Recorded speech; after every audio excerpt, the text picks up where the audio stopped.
G'day gamers, Flemmo here from the Video Game Connoisseurs, and welcome to the first video in a brand new series, Budget Gaming for Everyone.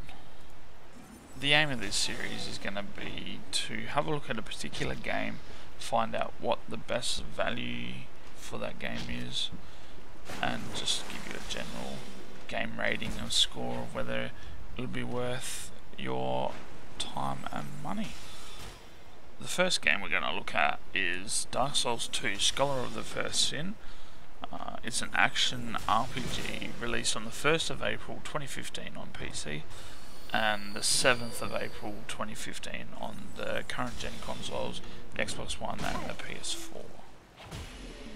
Essentially, Scholar of the First Sin is a Game of the Year edition release of Dark Souls 2 for the current gen consoles, the Xbox One and the PS4, but it also gets a DirectX 11 update. Now, if you own it on the PS3 and the Xbox 360, and you have all the DLC from the Season Pass or from buying them, there's really no advantage of buying this game because you already have it. Okay, so you can see the three different versions. You have the PS3, the Xbox 360 and the DirectX 9. You have the new release Dark Souls 2 Scholar of the First Sin on the PS3, the Xbox 360 and the DirectX 9. And you also have the Scholar of the First Sin release for PS4, Xbox One and DirectX 11. So you can see the main differences between them all. Yeah, pretty self-explanatory, I would have thought.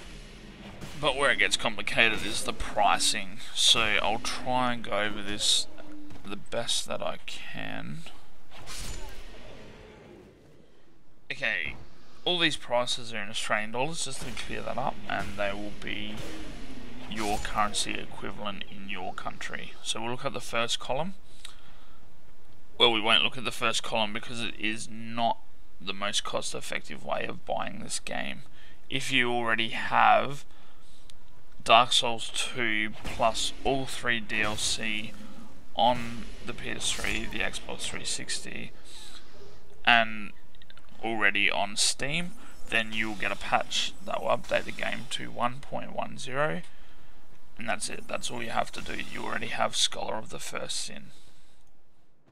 However, if you have heard good things about the game and you want to get it for the first time, when you buy it, you want to look for Dark Souls 2 Scholar of the First Sin. Now, this is kind of your Game of the Year edition.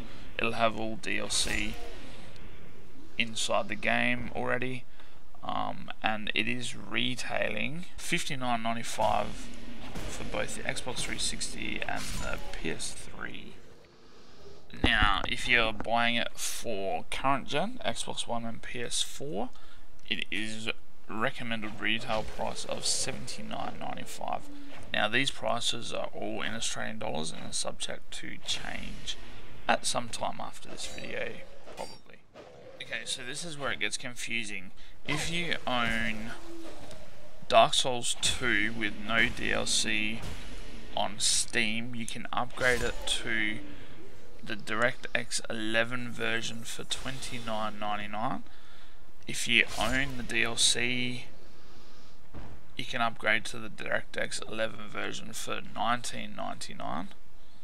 So you can see the main difference with the DirectX 11 version is there is some changes with enemy placement. It's on the infograph. You can see on the left. So if you already have Dark Souls 2 DirectX 9, which is what they're calling it, with all the DLC, you don't need to buy the new edition of the game because you'll just get a patch and it will give you everything except for that second row, everything on that second row. Now I hope that helps you decide which one is the best version for you and which one you need to get. So what does this mean for your back pocket? Well, if you already own Dark Souls 2 and all the DLC on the old system, don't worry about buying Scholar of the First Sin. You'll get a patch, that's it, you have it. If you still have a previous gen console with no game, but you want to pick up Dark Souls 2 to give it a try or play it, whatever, you want to buy the new release Scholar of the First Sin, and that will be your best value for $59.95 on both the Xbox 360 and the PS3.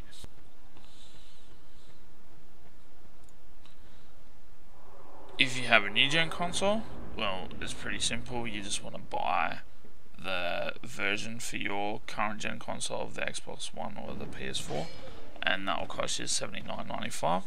If you're looking at buying it for the first time on the PC, you will be buying it for $54.99. Okay, so let's talk about the quality of the game.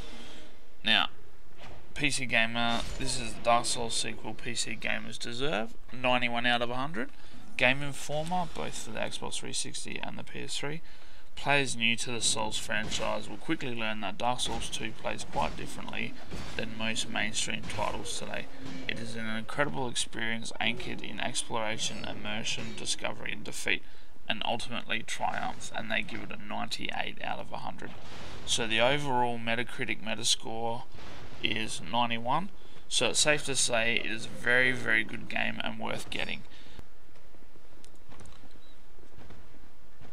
Now, just keep in mind that it's not a car racing game, it is a third-person action RPG. If that's your sort of thing, then yeah, definitely check this game out. So what everyone is here for, the verdict. What's it going to mean for your back pocket? And I'll break it down for the 3 different categories. Yeah. So if you have no budget, for you wealthy mofos out there, buy this game. No doubt about it. Just buy it. You'll enjoy it. If action RPGs are your thing.